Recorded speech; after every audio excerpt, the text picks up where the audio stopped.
Hi and welcome to this Sunday afternoon vlog. This Sunday is a warm day. It's slightly windy here in my locality. And one of the first things that I like to do on most mornings that I have free time, and this includes a Sunday morning, if I'm not going to church, I may be watching service at home. If I am going to church, then I may just pop out for a little bit and take the fresh air in. During this time, I like to reflect on the day ahead and some of the activities that I may be involved in. This includes perhaps some cooking and includes some of the things that I may need to prepare ahead of time for the week ahead, and that includes potentially cooking meals, preparing some vegetables that I may have bought the day before, washing fruits, laundry, and just taking time to reflect. During this time, I just like to pop out and visit the garden, look around the plants and see how they're doing. Yesterday, in the Saturday market, I bought some fruit and vegetables, and here I am. One of the things that I like to do is to wash them with salt and to actually put them out to air, because we know that food spoils. One of the things that food needs to spoil is actually water. It needs moisture. So very often I find that it's important for me to just dry them or air them on a sunny day.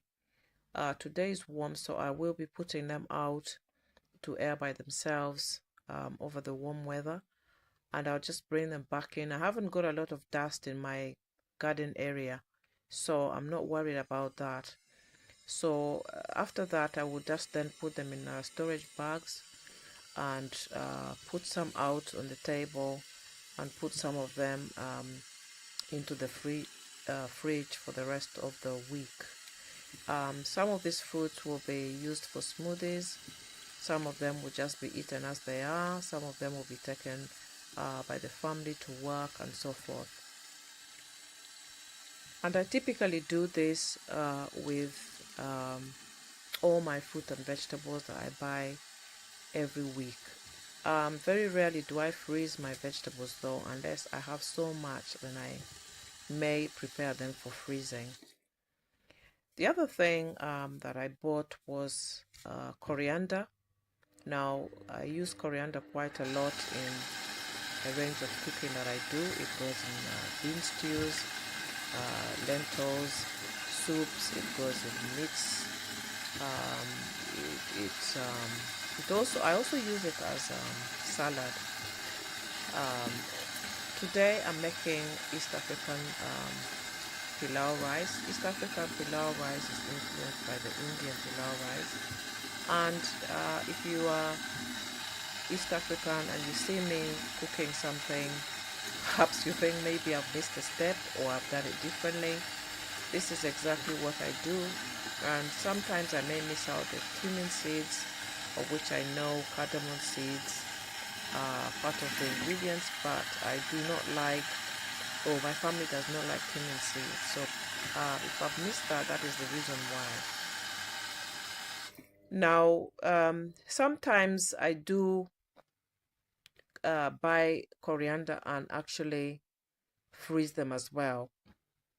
Now here I have brought them out and I'm shaking the water off. So the rest of what I'm doing here is pretty much self-explanatory, is what I've already explained. And this is just another lovely way of getting myself out and enjoying the fresh air, preparing vegetables. What I set out to do next was to prepare some onions for my pilau.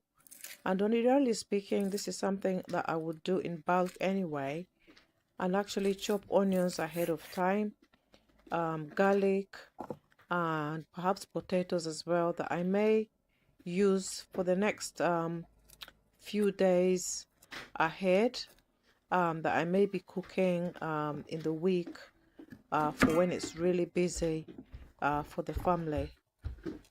Now, I was just also pondering about how extremely busy it can be for working mothers that are here in the United Kingdom. And I was thinking about how I try to juggle being a special needs mother, working practically full time sometimes. I do flexible agency work, so I tend to be able to choose as and when I can work. But that can also be disturbed in the sense that I do have to tend to use some of the support that I have around for my son's respite to actually get people out to cover for when I need to go to work.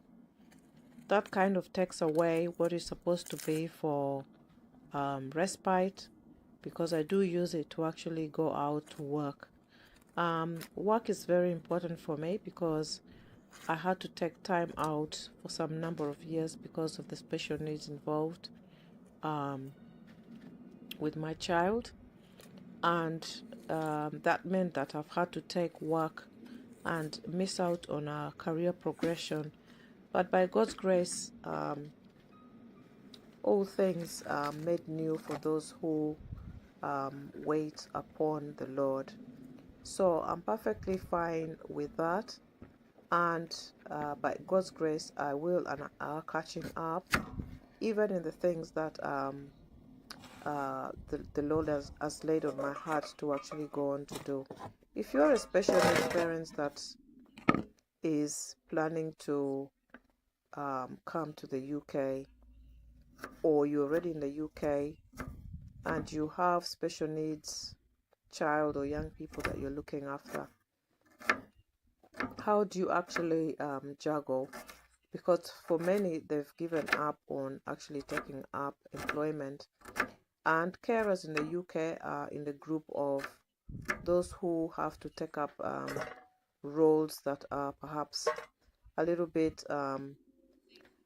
less of perhaps lesser pay, and perhaps are not up to what they're qualified for, because you find that women and those who take gaps in employment, uh, you know, do do have to start working their way up, or have to start from somewhere again after years. So that's another challenging part of being here in the United Kingdom. And then juggling the care of the special needs people. Generally speaking, most special needs schools do not have care for those with special needs in their school settings. However, even where there is support or after school club for those parents who perhaps need to go to work, you find that once the young person is over 13, those kind of clubs are kind of much more difficult to access, and then childminders may also opt not to look after those with special needs because perhaps they themselves feel like as though they haven't got the space or one-to-one for them. So those with special needs do tend to um, lag behind, or be somehow left behind. Should I say that there's a gap for the care of children and young people with special needs after school club? Having said that, that's just something that I wanted to put out there.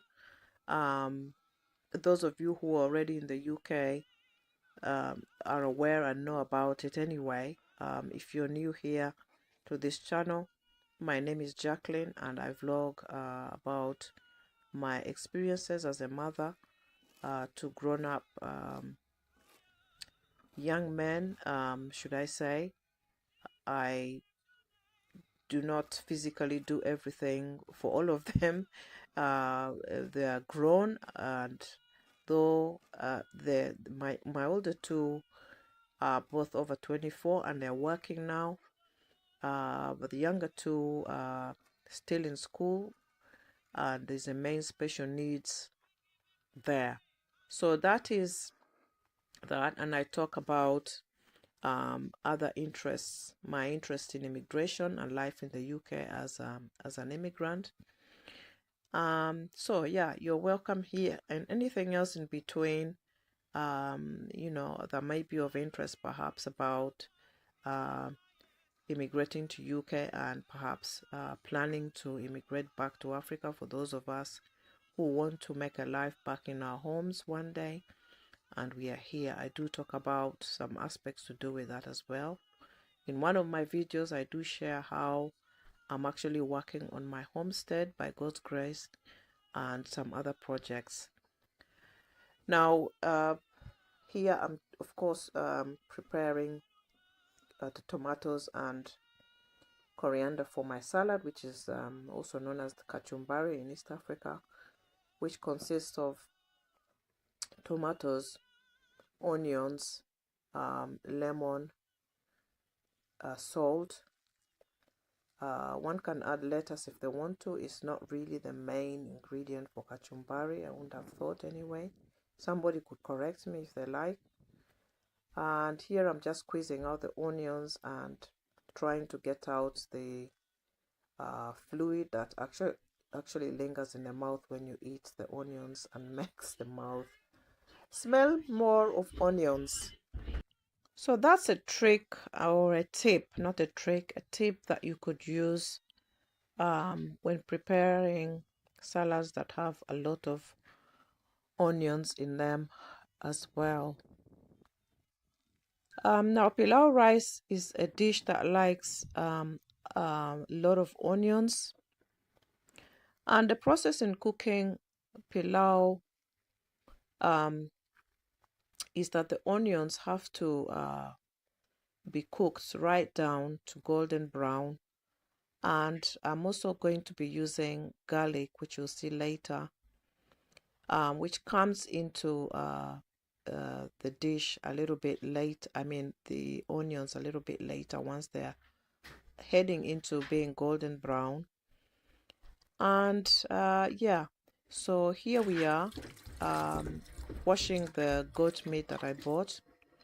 Now, we fancied some goat meat because I hadn't bought it for some time. So this here is a kilo of goat meat. And for pilau rice, you can use any kind of meat that you like: chicken, beef, anything at all, any kind of meat. You could even use fish. However, the fish would have to be added a little later in the dish, because of course fish cooks a lot faster. And in this dish, I don't know whether I mentioned it earlier on, I did not add any cumin seeds because we don't like cumin seeds, but I added garam masala, which is what I have and what we like to use. So those are the ones that I added. Sometimes if I have curry powder, I might add that, but it gives it a slightly stronger taste, I think, so I try to avoid that. And then I also add one tomato, just one tomato. I don't add or 1.5. I don't add any more than that. And also for my rice, I used long grain rice. So ordinarily speaking, pilau rice does take well to basmati rice, but this is what I have, and I believe that cooking is very much making use of what you actually have, and not necessarily being so rigid, because cooking is also an art. I firmly believe that. So I tend to use what I actually have. So if you see that I've omitted or I've missed anything, please, it's because I don't have it or choose not to use it, and that's the reason why. And also pilau rice is not the type of rice that you would make a stew with. Pilau rice is ordinarily eaten on its own without a soup. And similar to jollof rice, you don't add stews to it. I mean, you don't add anything like a meat or fish stew to it. It just is eaten as it is, and we add the salad to it. So continue to watch along, and thank you so much for joining me on this Sunday vlog. I hope you have found something that you like here. Do subscribe, do comment, and do like and share this video. Thank you so much.